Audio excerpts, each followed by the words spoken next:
दोस्तों 1990 के दशक की एक ऐसी हीरोइन जिसके प्यार में पागल हो गया था छोटा राजन और ले लिया था अंडरवर्ल्ड के डॉन दाऊद इब्राहिम से पंगा।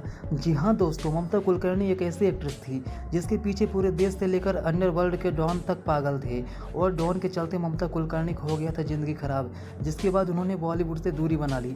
तो दोस्तों आज का वीडियो काफ़ी इंटरेस्टिंग होने वाला है, इसलिए वीडियो में अंत तक बने रहें। और अगर आप हमारे चैनल पर पहली बार आए हैं तो प्लीज़ हमारे वीडियो को लाइक करके चैनल को सब्सक्राइब जरूर करें। तो चलिए वीडियो स्टार्ट करते हैं।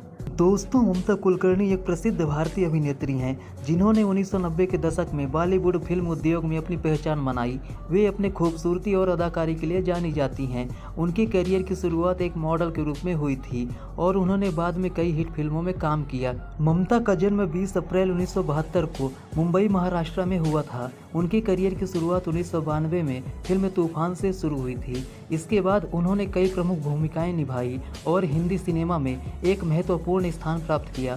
उनकी कुछ प्रमुख फिल्मों में बाजीगर, विरासत और करण अर्जुन शामिल हैं। दोस्तों साल 1993 तक में ममता कुलकर्णी युवा दिलों की धड़कनें बन गई थी। स्टार डस्ट मैगजीन के लिए ममता ने जो फोटो शूट करवाया उससे उन्हें रातों रात हुस्न की मल्लिका का खिताब मिल गया। ममता की वो तस्वीर उस वक्त के हिसाब से काफ़ी बोल्ड थी। उस वक्त क्लीवेज दिखाना वाकई हौसले का काम माना जाता था और ममता ने तो स्टार डस्ट के लिए ही टॉपलेस हो गई थी। नीचे उनके जींस का बटन भी खुला हुआ था। इस तस्वीर ने सनसनी मचा दी। नतीजा ये हुआ कि 20 रुपये की मैगजीन 100 रुपये में बिकने लगी। ममता की वो तस्वीर खींचने वाले जयेश सेठ ने साल 2015 में ये खुलासा किया था कि स्टार डस्ट ने उस समय टॉपलेस फोटो शूट के लिए कई हीरोइनों से संपर्क किया था, लेकिन कोई राजी नहीं हुई। माधुरी दीक्षित और जूही चावला जैसे फेमस हीरोइनों ने तो सीधा इनकार कर दिया था। उसी समय ममता ने नया नया बॉलीवुड में कदम रखा था, तभी उन्हें स्टार डस्ट का ये ऑफर मिला।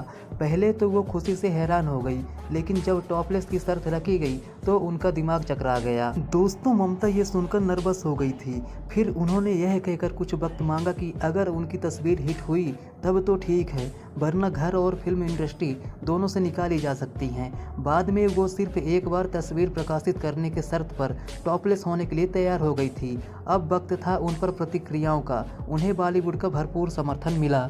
कहा जाता है कि ममता की वो टॉपलेस तस्वीर ने देश के आम युवा ही नहीं बल्कि अंडरवर्ल्ड के डॉन छोटा राजन के दिल को भी छलनी कर दिया था। फिर छोटा राजन की ममता कुलकर्णी पर ऐसी ममता हुई कि उनके सामने फिल्मों की लाइन लग गई। दोस्तों कहा यह भी जाता है कि 1980 से 90 के दशक में छोटा राजन का बॉलीवुड इंडस्ट्री में ऐसा खौफ था कि उसके इशारों पर फिल्मों के हीरो हीरोइनों को रोल मिलता था और छीन भी लिया जाता था। दोस्तों 1998 में फिल्म चाइना गेट करते समय फिल्म का डायरेक्टर ममता कुलकर्णी से नाराज हो गया था। उसे लगता था कि ममता कुलकर्णी अपने व्यवहार में पर्याप्त रूप से मैच्योर नहीं है।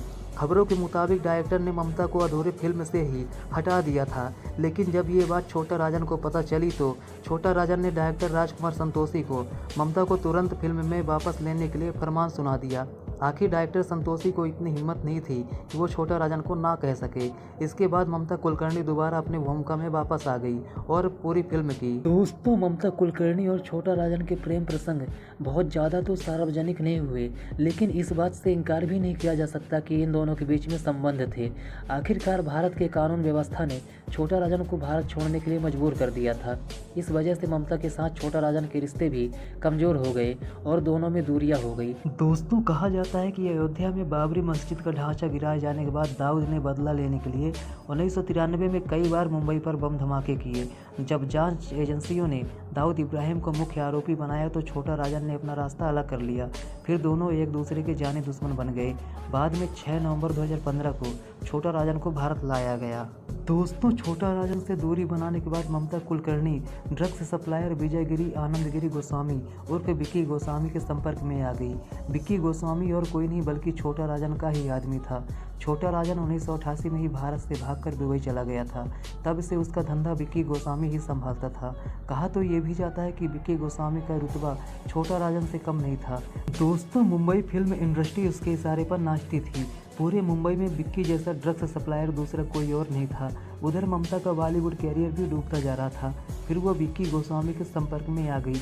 बाद में पता चला कि वो विक्की के साथ केन्या में रहने लगी। कहा यह भी जाता है कि विक्की गोस्वामी से ममता ने केन्या में ही शादी कर लिया था, लेकिन इस बात में कितनी सच्चाई है ये बात किसी को भी नहीं पता है। दोस्तों, बाद में विक्की गोस्वामी को केन्या में ही केन्या पुलिस द्वारा गिरफ्तार कर लिया जाता है।